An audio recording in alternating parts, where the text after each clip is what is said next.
welcome to Desert Wanderers, produced by Salt and Light Radio. If you're new here, we bridge the gap between you and the person in the pew next to you.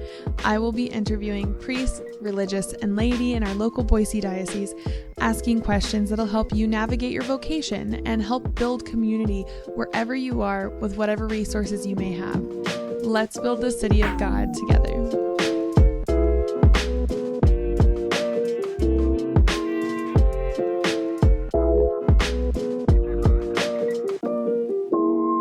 Okay, so we are here talking with Natalie Lair for the Desert Wanderers podcast. Yes. Awesome. Yeah. So typically the tables are turned where you're asking all of the questions and now I get to ask you the questions. I'm Hope Ryan. I'm the morning show host here at Salt and Light Radio for Morning Light. Who would else be as fitting to have you interview We'll give me? it a go. We'll give it a go. No, this will be fun. So we'll begin at the beginning. Yes. Tell me about your family, growing up, childhood.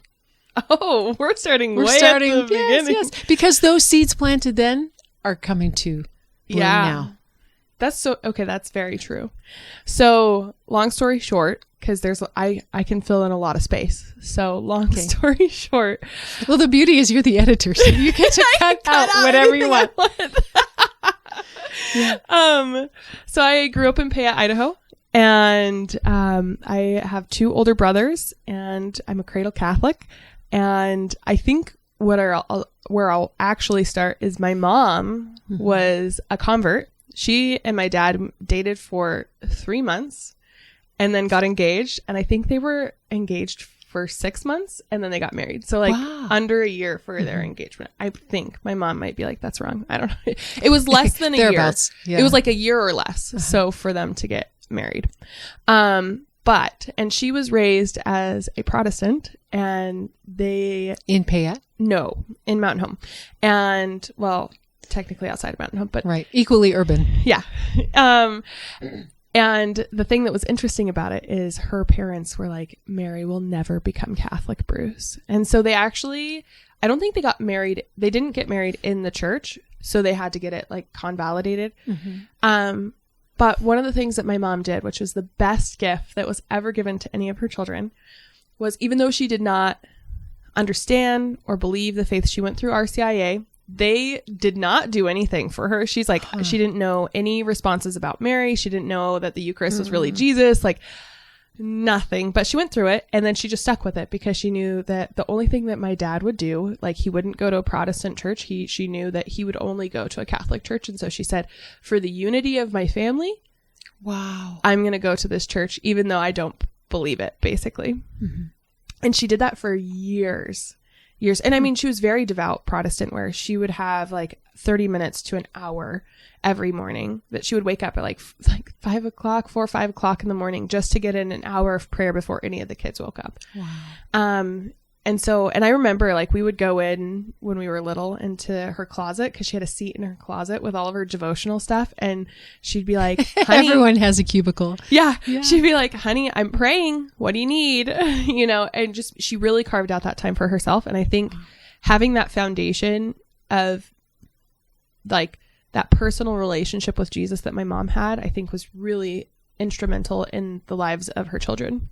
So all of us, I think, talk about that. But both my mom and dad started to get more serious about the faith when we were all older. So fast forward into high school, my brothers are 8 and 7 years older than me. And they have gone through their own trials. And because they're so much older, I've kind of got to watch that and then navigate around it. But so I'll share one of the things is my brother had a bad relationship that really changed his life in many ways. And he moved back in. This is after he left for college and was out for a while, out of the house for a while. But he moved back in and he pulled me in. He said, do you want to start a Bible study? And I was like, sure. And he's like, okay, let's have you come into the house or come into my room around 8. We'll do Bible study. And then we'll just, do it every day of the week. I'm like, okay. I don't know. I'm probably a freshman, maybe an 8th grader. 8th grader freshman in high school. And we go into the first day and he goes, Natalie, why do you believe in God? I'm like, I don't know. I don't know. I'm 13, 14, 15. Yeah. It's who I am. Yeah. What mom and dad did. Yeah, exactly. And he goes, well, is it because mom and dad say so? Is it because the church says so? Like, are these any good reasons to actually believe in God? And I'm like, I don't know. Deer in the headlights. What? Sure. And he goes, that's something you really need to figure out. Tell me tomorrow why you believe in God. Pushes me out of the door and shuts it and locks it. Bible study done. Yeah. Bible study done. And I was just like, do I believe in God? Why should I believe in God? And I didn't have any of the answers. And this is kind of like pre-understanding how to use the internet. We had the internet. Did I know that I could go and be like, Catholic answers? Let me find out why God exists. Google, why do I believe in God? Yeah, exactly. Yeah. But I'm just like, the whole next day, I'm like, should I be Christian?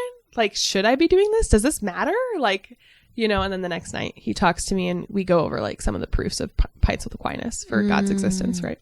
Oh, Thomas Aquinas. Or sorry. Yeah. Thomas Aquinas, sorry. Most of us are familiar with Thomas Aquinas because of Pints with Aquinas. Right. Yeah. Yeah. So, nod to Matt Fradd. Yeah. You should be watching this podcast, Matt. Yes. So anyways, long story short, that paired with my aunt has actually had some struggles in her marriage, and they just, instead of running away, they've really clinged to their faith. And I think that's something that's a strong pull in my walk, is that I've watched people in severe pain and suffering, and what do? But they just cling to the cross, basically. And I think that's been very powerful in my life, to see people go through that and then just stay stronger and actually come out on the other side much stronger in their faith than they were before. So I think those were the big foundations for me in my faith journey. Littler things where I eventually went to college for 2 years at TVCC in Ontario, Oregon. And I was still faithful, right? But they didn't have very much stuff there. And my Aunt Rhonda, actually, she was like, have you ever heard of Belmont Abbey? And I was like, no. And she's like, they're on EWTN. They do Minute Monk. They have a college. You should look into it. And I was like, I am not traveling across the country to go to a school that I'm going to have to pay a lot of money to go to. And just because it's Catholic. And I had already kind of at that point said, Catholic college is too expensive. I'm not going to go there. I can't get enough scholarships to cover it, blah, blah, blah. Sure. Yeah.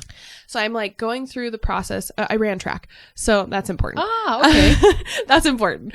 So I'm going through, I finished up my second year at TVCC, and I'm trying to find another college to go to. And I'm applying to all these places, but I'm not getting any acceptance letters.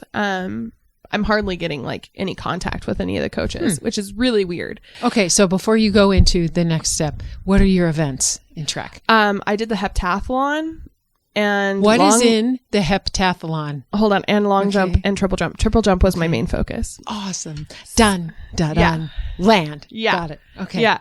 So I ask about the heptathlon because you hear about it and you nod like, I have no idea what's in the heptathlon. I'm assuming there's some running and some jumping and maybe. Yeah. And some throwing. Yeah. I'm going to be really embarrassed because I'm not sure if I remember them all in order or at all. So there was the 100 hurdles, which is usually the first event. So the 100 hurdles, then there's shot put, and then there's high jump, and there's long jump, and then there's the 200, the 800. So it sounds like all of the track and field events just put under a single heading. Javelin. I did it. I got to it.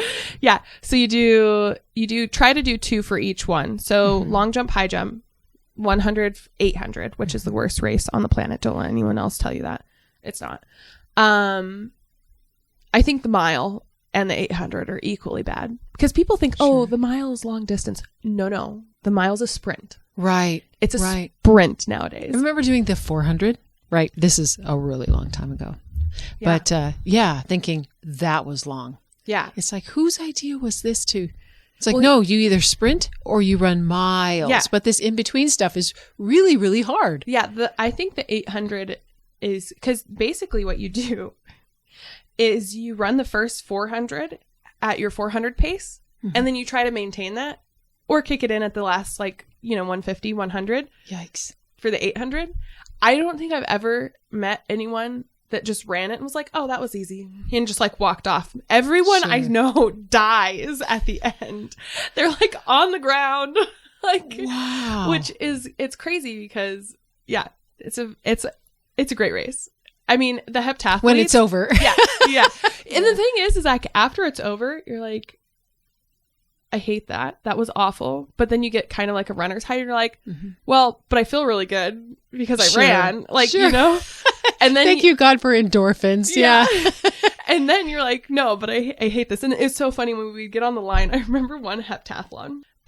There's really windy town. It's known for its wind. I literally was running the 800 and I would be in one lane and it would be pushing me in between my strides into the other lane. It was so windy. So windy. It sounds like my hometown. Are you in Hood River, Oregon? We're known for our wind. Maybe.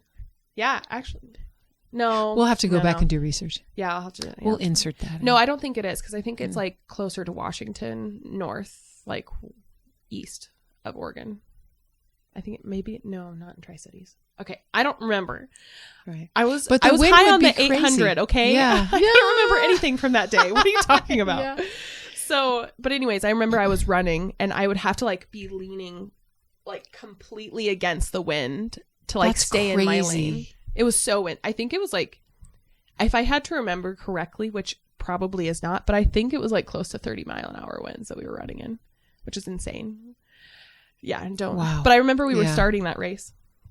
And it's the last race of the whole event. So you've literally done every event before this. It's the last one? Yes. That's awful. Yeah, I know. Why would you end a race like that? I don't know. So you can just go crawl into bed. Yeah, probably. Just save the worst for last. Yeah. Whoever said that. But I mean, it actually makes sense because a lot of the other events are really fast muscle, fast twitch muscle, events. I mean, the 800 is also like that, but it has a little bit more endurance in it. So yeah, I suppose they're thinking don't waste your energy on whatever. But yeah, so we're on the line and literally every girl is just like, why do we do this? They're like, if we all walk, just link arms, yeah, then it won't matter the rest of our day. But I mean, obviously no one did that. And it's a battle. I don't know if you've ever been in a herd running, but when you're in a herd, there's spikes getting at you're this is really common around long distance running, miles or anything that there's packs. There's pushing, elbowing, spiking going on. What's spiking? It's when you take your foot and you hit the person in front of you, you step on the back of their heel so or their, their shoe calf comes off kind of thing. Yeah. Yikes. Yeah.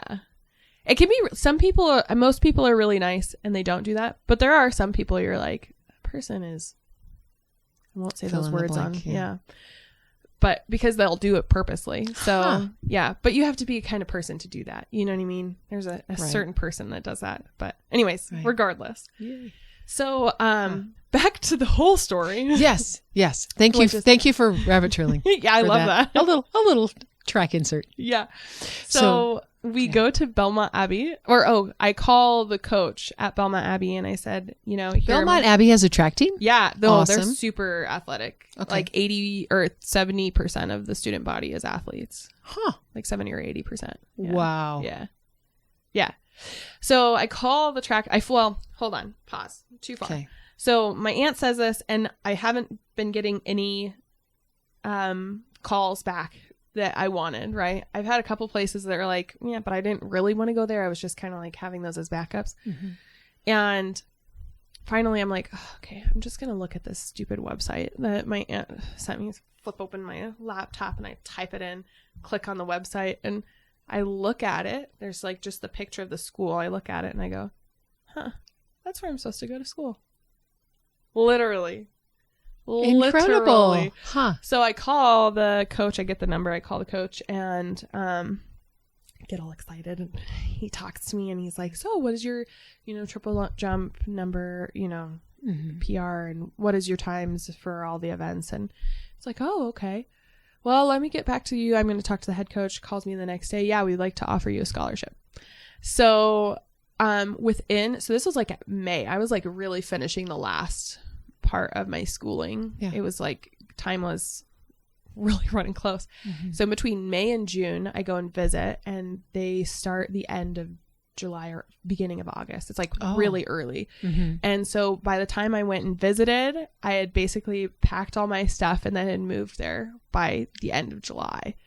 So to start training, because you have to start training. Athletes have to go earlier. Sure. So, because I think school started like the first or second week of August, so we had to be there in July so that we could do that. Yeah. Well, and then there was like also orientation for new students, transfers, and freshmen. Was it difficult to transfer you're going in as a junior? Yeah. So they took most of my credits. There were some that I was like, this is kind of stupid. I've already taken this class, but they didn't. Right. I had taken, my English lit classes I had to retake.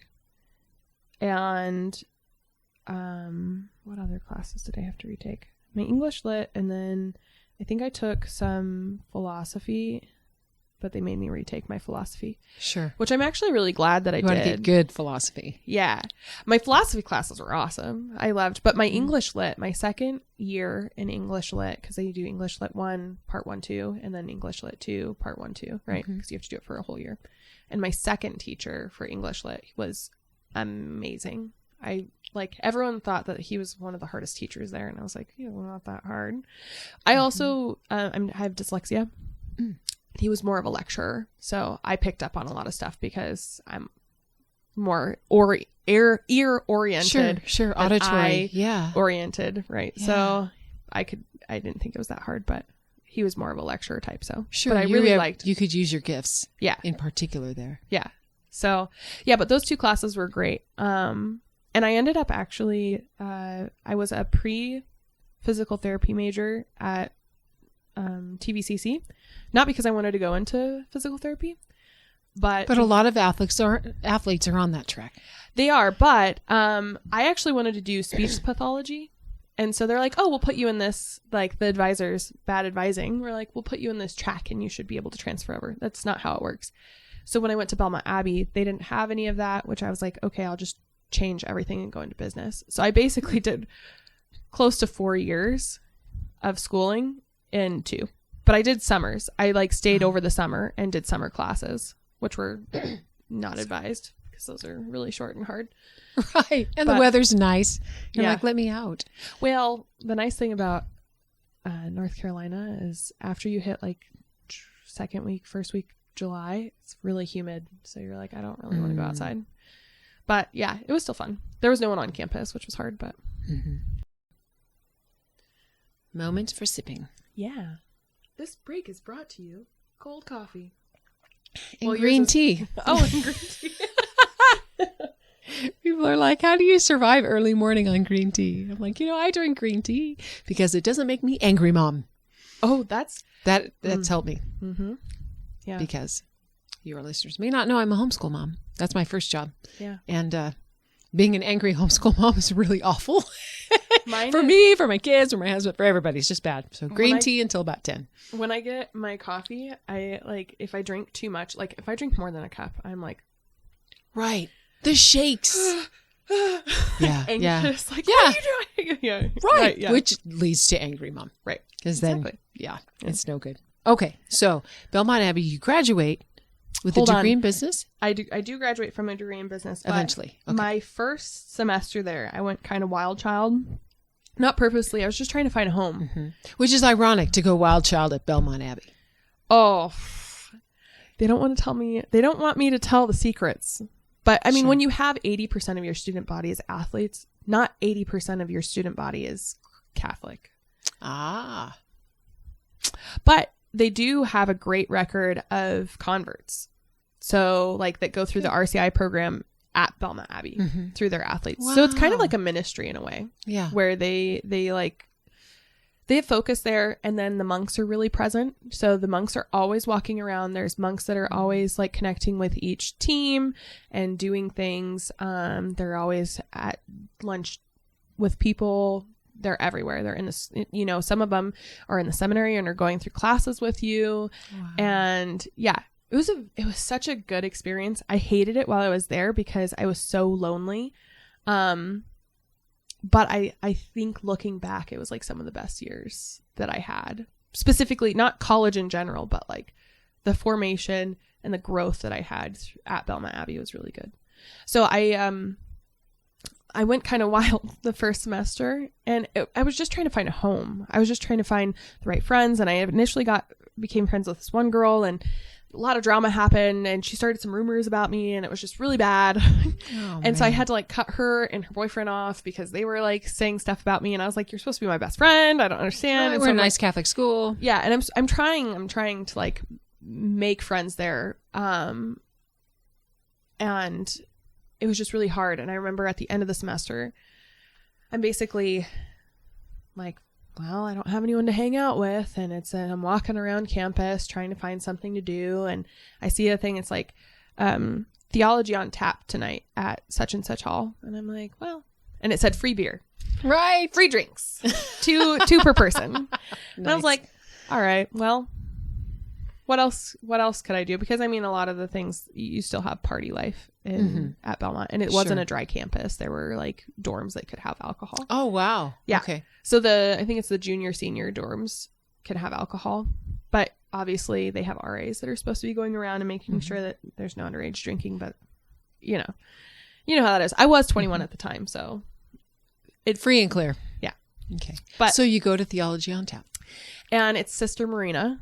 And she is a sister who was from France, and she was cloistered for a while, but her parents got sick and they lived in the U.S. with her family.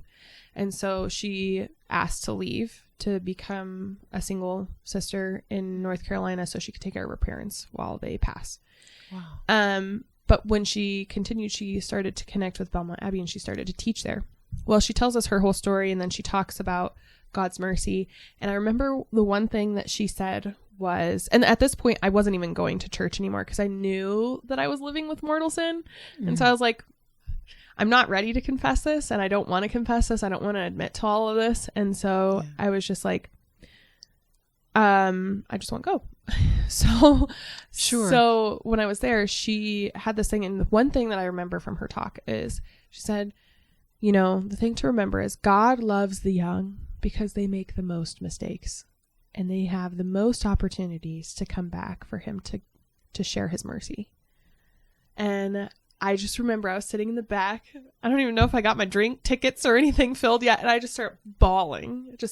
And I was crying. And afterward, I went up to her and I said, would you be my spiritual advisor? And she's like, sure, give me your card.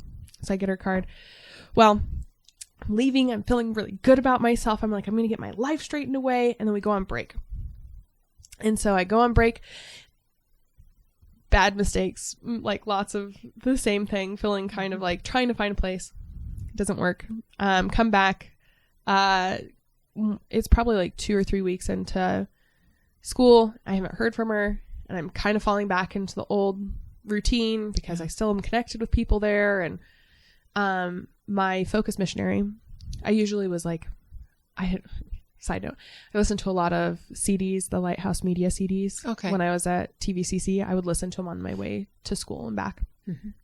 Anyways, so I'd have a lot of things to say in Bible study and be like, well, actually, so-and-so says, you know. Right. Lots of head knowledge. Yeah. Heart knowledge a little shaky. Yeah, absolutely. Yeah. And so she talks to me. She's like, you know, you're really quiet the last couple of days, last couple of meetings. Like, is everything okay? And I was like, no. And I just spill my heart to her. And she's like, okay. Like, confession is in, like an hour. Let's go. And so she takes me to confession. And I think it was like the first real confession I ever had.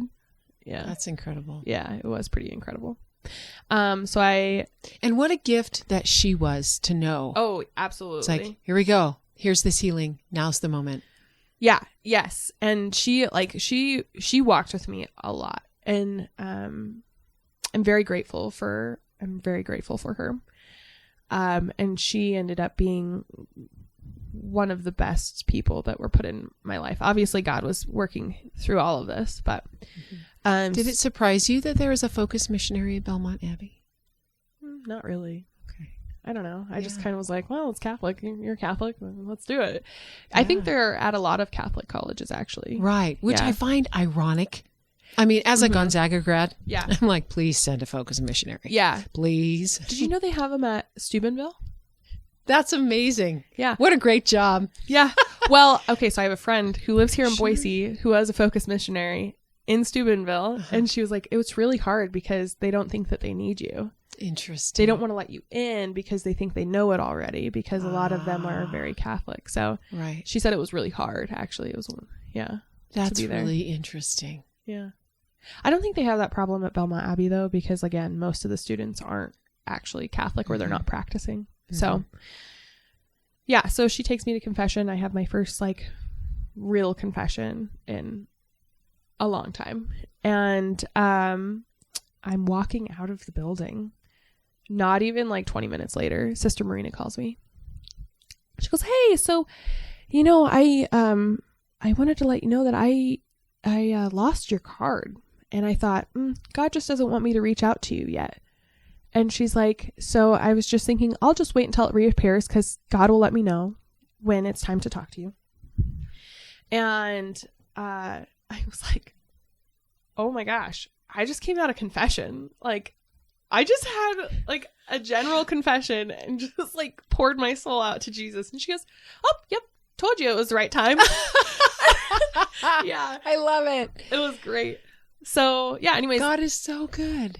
And I mean, I've had lots of, oh yeah, absolutely. And then she and I worked through a lot of things. I started going to adoration every day. I basically cut out all of my old friends there, which was not super great at sometimes because they were all a little sad.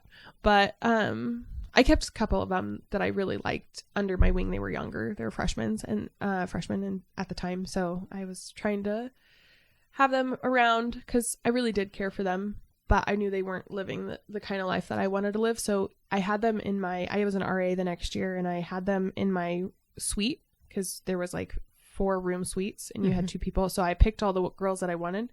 And although I didn't hang out with them all the time, I wanted them close to me so that I could keep an eye on them because I really cared about them. Yes. But anyways, so we go through this. I start doing Ignatius prayer.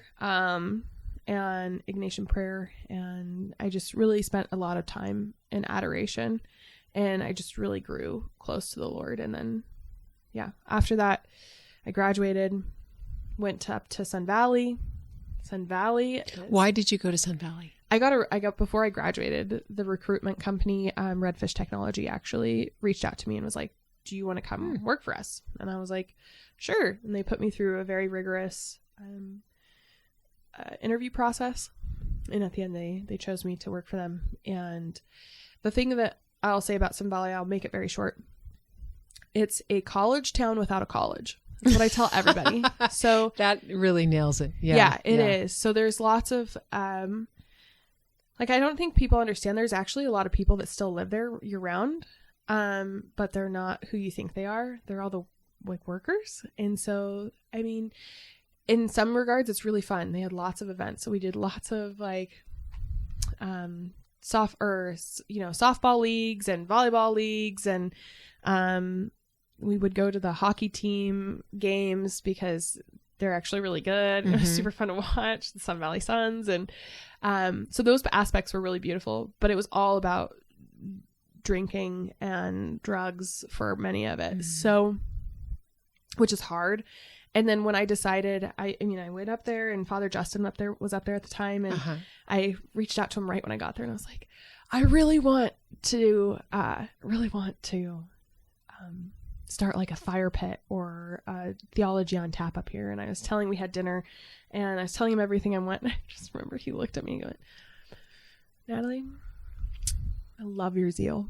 It's very beautiful. Welcome to Sodom and Gomorrah. I hope you don't lose your soul by the time you leave. Wow. What an incredible truth. Yeah. But let me suck it to you. Yeah. Huh. And so with him, and I think it was actually really good that I had him there because I tried to go into therapy. My therapist was very secular, didn't really, like I said, I want to work on these things. And she's like, you don't need to work on those things. And I'm like, but I do need to be working on these things. I don't want to do that. And your job is to like help me get there. And she was not very helpful. So he was kind of a balance to that. And then eventually I just said, it's not worth it. I'm going to leave. I went to Caritas, and then after Caritas, I put in my 2 weeks notice, and I moved to Boise, and I've been here ever since. And it was still a long, rocky road. It still is many a time, trying to make that jump from the head to the heart. Yeah. And trying to work on that. But that's kind of my faith journey as it stands so far. Met my husband in 2020 in January, and we dated long distance. We met online and dated long distance for 6 months. And where was he? He was in Ohio. Okay. Mm-hmm. Yeah, we met on a Catholic dating app, which at first I was really embarrassed to tell people, but you know what? It's common. Most of my friends that have gotten serious and married people is because they finally got onto a Catholic dating app or Catholic site or whatever, right? Which is really going to be an interesting conversation for another day. Yeah. Is why is it so difficult for young people to find other faithful young people? And why do some apps work fabulously? Why are some apps a big disaster? How do people approach an app? How do you be honest with your online self? All of that would be a really interesting conversation to have sometime. I think one of the best things that's actually going on right now is on Instagram, there is a woman who's actually creating matchmaking posts. She's Catholic, and she'll have a prompt. So guys, tell this and this and this about you, and then women respond.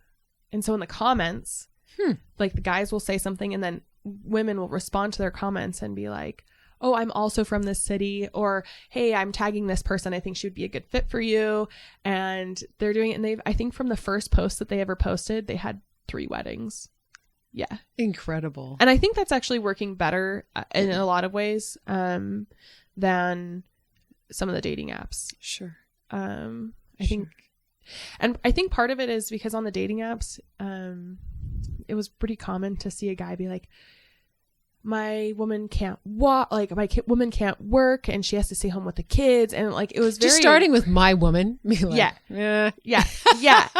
exactly. Wow. And so there's a lot of that. And then I think the other thing is if you're a reasonably reasonably good looking, reasonably kind, reasonably, interesting, because sometimes I think the other part of it is I think women do kind of like an edgy guy, because there's this I'll talk for myself. There's this almost perversion from romance novels that you can win someone over and you can change them. Right. You know what? Women from the beginning even Eve thought, Adam will want this apple. Mm-hmm. It's no, that's a terrible, it's a terrible plan. Don't do that. Don't do that. So no, it's pride. It's pride thinking, well, I'm so good that I'll just find this guy and I'll make him better. Yeah. It's pride. Yeah. Yeah. So I think that happens a lot. And then, so when you have a really nice, kind guy that's reasonably good looking, I think that either if they're very good looking, they're already taken. They have their basic choose of cream of the crop if they want. And then I think those guys, they're almost too nice. And so it takes women to fight that pride and have to really work it down before they'll even be able to have the eyes to see.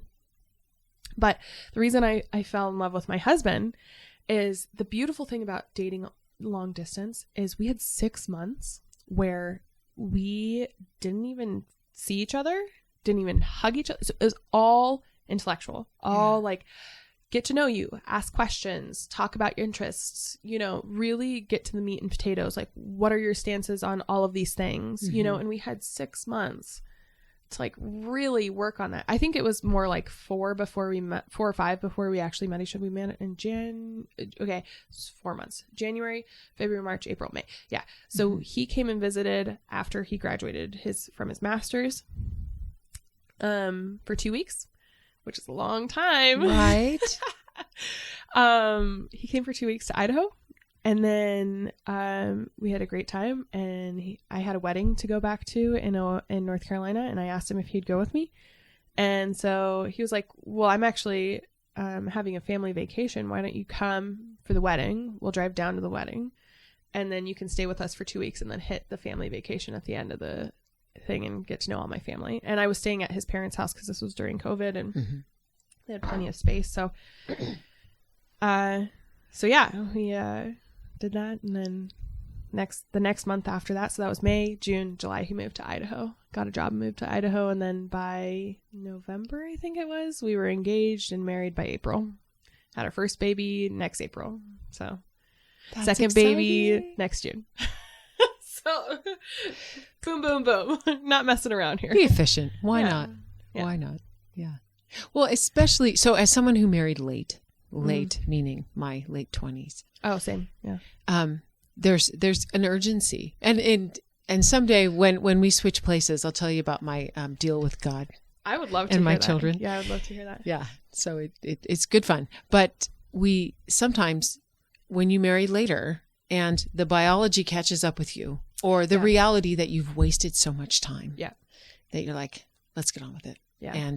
And then you realize the beauty of family. Yeah. That the culture had been teaching you the opposite for so long. Yeah. And then you become a wife and mother and you're like, man, this is the best life ever. I mean, it's hard. It's hard. Let's not pretend it's not, especially because you're new. I'm 22 years in. Yeah. And you're less than 5. And the first 5 is really difficult. Hold on. I just want to say this for anyone. I don't understand. Okay.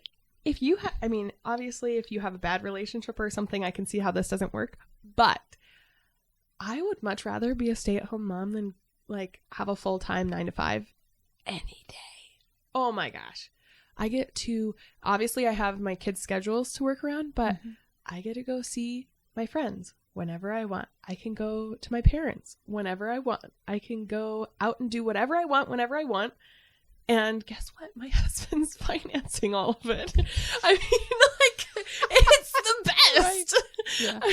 Right. And you have that partnership, right? Yeah. Because there's some people watching, they're like, well, I couldn't do that. Or, you know, how am I supposed to pay off my debt or my toys or my whatever? And it's like that's true. Absolutely. Yeah. Because people will ask, well, how do you do that? My dental hygienist, I'm sitting in the dental chair, right, with the implements in my face. And she's asking me these questions, right? And I'm like, well, I'm a stay-at-home mom. I'm a homeschool mom. And she's like, oh, your husband must have a really incredible job. Oh, no.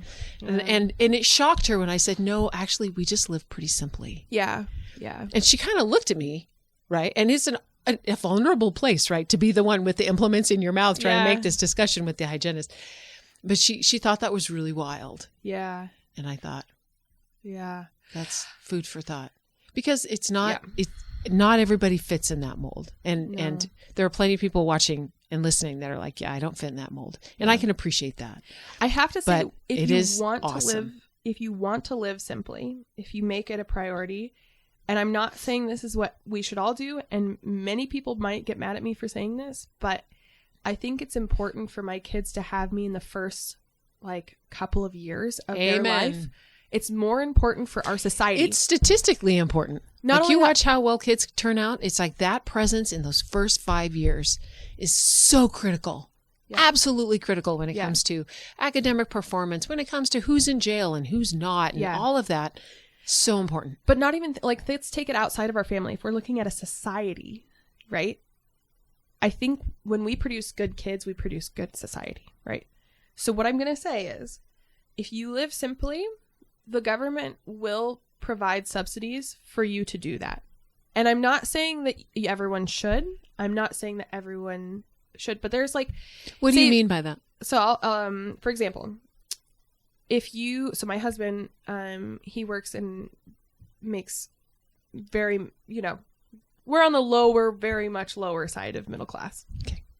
But, and we've made this decision consciously because we know that if I went to work, we would be bumped up, right? It, like full-time work, and I mean, obviously and the next tax bracket is not kind. Yeah. You look at numerically and you're like, oh, yeah. It's like, I'll just stay where I'm at because the government doesn't need that much of my money. Another discussion for another day. Okay. my dad also talks about it's always better to pay tax or make more money and pay the taxes than not make the money. So that's kind of the mentality we've had. But there are things like if your family household makes under $70,000 and you have student loan debt, you can get either, or what it's called, you can pay for the next however many years based on your income. So it'll give you, you only have to pay this much a month on your student loans to kind of help you through that, right? Sure. So they look at your income and say, this is what you can pay, so this is what you will pay. Yeah, they do kind of, sure. I think how it goes is they do a percentage. It's kind of like, I don't know if you've ever heard of Dave Ramsey, but he has like a housing percent, right? There's like the percentage of how much your rent. We've done the program. Yeah. Especially if you want to live on a single income, you really need to do the program. Budget, everything. But it's like, based on percentage of like, here's your income, here's a percentage. Or I know a lot of people, it's a very divisive, but the Affordable Care Act is kind of like, here's the insurance companies, this is what they offer. But we look at your income and then we're going to say, you can only charge them this percent of the total amount. Meaning like, because of your income, they can only charge you up to this amount for a certain set of insurance. So you still pay, if you want a really nice plan, you still pay a couple $100, but it's not $500, $600, $700 for a plan without so basically it evens out the playing field with like if you had an employer. Sure. So there's that helps. Then there's, if you're a young mom, there's women, infant, and children. And these are all like kind of like stepping stone ones. Then you have like, on top of that, you have like housing. We did this for a while. We got into a housing assistant. I think it's section 42 or 49. Okay. And what that does is it's not like we don't get a subsidy, but it's basically this unit is only for people that make above this amount and below this amount. And you pay full price, you have the price that's to be paid, but it's set aside for you. So I think there's programs like that help you learn to live simply if you really choose to sacrifice that in that way. Yeah. I would add to that, the community matters. Absolutely. And not just socially, but also economically. Yeah. It's like when you hang out with other stay-at-home moms or single income families, you guys find creative hacks and you share them all with each other. Absolutely. You find affordable neighborhoods. You find, when something huge breaks, the family comes together. We had, when our kids were younger, so I have, all my kids are in double digits, but not in 20s yet. And I remember a year we moved, 5 or 6 families. We could move a family of like 8 like a boss. It was amazing. Yeah. We had a system, but it was the old Amish barn building kind of thing. Yeah. People came together and they worked together and they pooled resources and they found who had the gift and talent. It's like, who the electrician is, who the engineer is, the poet, because sometimes they come in handy, and you pool those resources. Who has the best mechanic? Who has the recipes that are like the big family bulk recipes for a cheap budget that taste good? Like that kind of stuff. Yeah. So those the two coming together of what the government can help you with and what your community can help you with will really guide that. But it sort of breaks my heart that we say, well, there's these opportunities. I guess maybe that would be also another discussion for another day. Is how do we deal with, we're in different generations, with your generation coming out with student loan in such incredibly high numbers. Absolutely. And looking at, I look at my kids going to college in a whole different way. Absolutely. Watching your generation come out with this much debt. And what's the value of a degree? How does this change who I am as a working person, as a working woman, in my marital relationship, how I choose a spouse? Do I look at how much debt they have? It's really interesting and eye-opening. I don't know what it will be like when my kids are graduating, but I know that the value of a degree is decreasing and the amount that it costs to go to school is increasing. Right. And I don't think those will even out. And so maybe they'll just go to a trade school, or maybe they'll just do their own thing. We say just trades, but the guy who came and fixed my air conditioner, man, he could walk on water. Because it was 107 and it was just crazy hot. And he's back there in what we call our back alley, like the side of the house where it's really hot and you just keep the garden tools. Anyway, we say just a trade, but just the trades is what keeps us moving, is what keeps us going. They look at the amount of truck drivers that are needed on the road today. Yeah. So many. And a parent might say, well, my kid's not going to be a truck driver. Maybe, it's like, but they make a lot of money. How do you want your luxuries to get to you? How do you want your food to get to the store? How do you want your Amazon stuff to show up at your door? All of that takes I think the one last thing that I'll say about this. Sorry, we wandered. No, the one last thing I'll say about this is that when we go back to living simply, there was a grieving process for myself the first year, because my brothers they've married very successful women, and they are very successful themselves. And we've chosen, they don't stay home with their kids, but we've chosen to do that. Aaron and I have chosen to do that. And there was a grieving process to just be like, okay, we're not going to have those things. We're not going to get invited to a lot of things. We're not going to get invited to a thing because we're going to have to say no because we don't have the money to do it. So, and it's not it wasn't like, I think there is a lot of, I don't want to minimize the sacrifices in the grieving process of understanding where your life, but what you said about the community is once you find that community, everyone else is doing the same thing. Right. And then it's not as bad because you're in a community together. I'll just say, I want to preface that I did have a grieving period of about a year where I had to change my mindset of we just don't think the same on things. We just don't, and that's okay.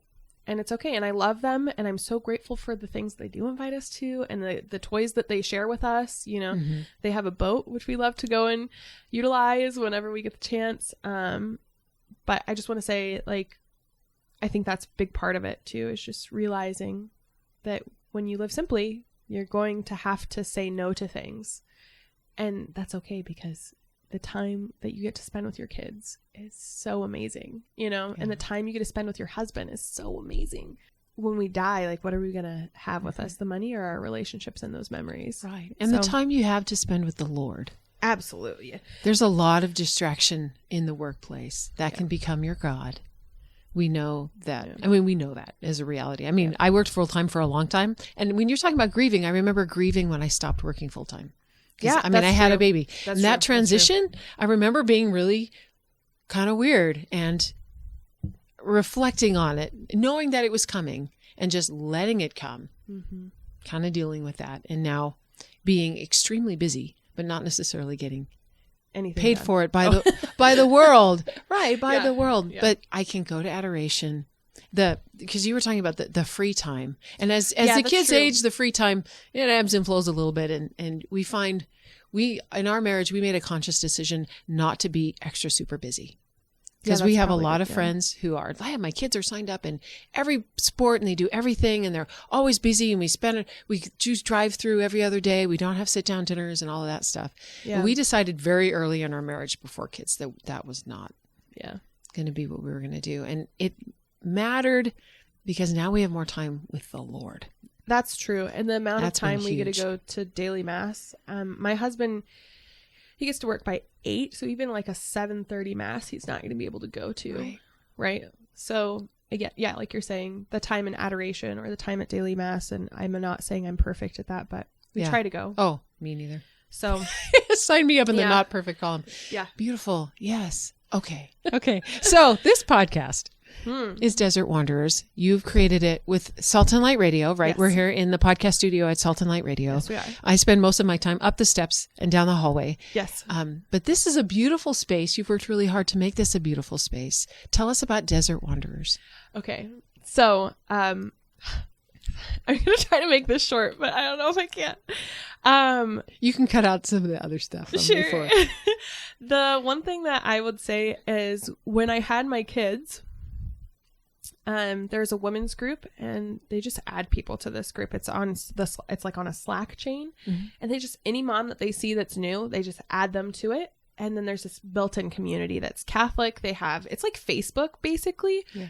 It has all these different channels you can look through and talk to people and I just thought it was really beautiful. I didn't actually utilize it that much because I found my friends pretty early on, first couple of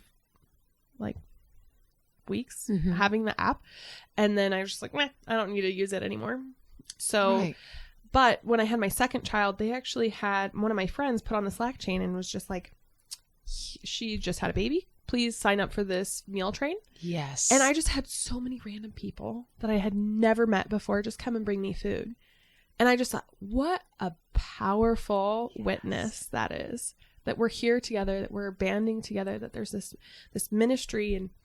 And when I thought of Desert Wanderers, I wanted everyone in every vocation to have that. Because my vocation is a married person with children, right? That's what it is right now. Mm-hmm. It might change a little bit, but I'll always be married with children. And I have that community, but I have single friends and they have a community, but how much more vibrant it could be if we had such a tight-knit group that they did, like for us women, because it seems like they ebb and flow. People move in, people move out, people move in, right. And they still do that with the other group, but it seems like there's a little more structure. And I was thinking, well, I've heard stories from women that have priests over, and the priests are really lonely because, people think they're too busy and then they don't invite them to things. And it's like, how beautiful would it be if we just like surrounded our community in all of these different aspects with all these different vocations, and we made a place for them that was so strong. And I was like, well, how do you do that? Right. And I think part of it is sharing stories, sharing missions, right? And then on top of it is getting to know the person in the pew next to you. So if you listen to the intro goes, welcome to Desert Wanderers. If you're new here, we bridge the gap between you and the person in the pew next to you. Right? Lovely. So the idea is it's focused on the local Boise Diocese, and that's the whole state of Idaho. Mm-hmm. And we want you to know your priests, get to know your religious, get to know your deacons, get to know the people that are doing mission work in the city or in the state, and how you can get involved. And if there's something that resonates with you, how can you make your vocation more fruitful and more beautiful so that the world can see us and say, oh, that's interesting. I like that. I want to be more part of that. And I think the best way to do that is to look at someone, ask questions, and then see the love that they have. And then it's almost like an internal call, because you like see that and you're like, oh, I love that. I want that. Maybe I can get connected with them and they can help me. Yes. So the first part of, I'll kind of explain the name Desert Wanderers. So I chose the name because it kind of pulls to the Old Testament, right? You have the Israelites and they're traveling through the desert, and the idea is to get to the promised land. And as Catholics, we're in a similar way. We're running through the desert and we're trying to get to heaven, right? And so there's the parallel there, but we're also in the high desert because Idaho's in the high desert. So I felt that was very fitting. And it's just this journey that they had a community and we have a community, and I want us to be in, although we're both imperfect and we both, our communities, both the Israelites and the Catholic population here in Idaho, we're not perfect, but we're all striving to get to the end, which is heaven and God, right? Amen. We want to be in the beatific vision. Mm-hmm. So to do that, I think the best way is to get to know everybody and highlight these people that are very everyday people, everyday people, and see that the person that you had no idea what their name was is living this beautiful, vibrant life, and they're doing and living for God. And that should help you get connected to them and get connected to our community and making a stronger community. So that's the real mission of the podcast. And hopefully you won't actually have to hear me talk much, because the idea is that you'll hear everybody else talk. Right. And now they know your whole life story, so it's good. Yeah. So you don't need to know anything else about me. Yeah. Oh, that's beautiful. Well, thank you. Thank you for letting me be in this seat. I'm so what a happy. Treat. I'm so glad that Salt and Light has been such a gift for my family. But on top of that, just getting to know everyone that works at Salt and Light. I mean, we're a curious bunch. We are. You're curious, but you guys really live your faith, though. And I mean, obviously you work for a Catholic radio station, but your witness and your testimonies are just as inspiring as any Joe Schmo next to you in the pew, which is actually very interesting. Right. And praise be to God. Praise be to God for that. Thank you. Yeah, thank you.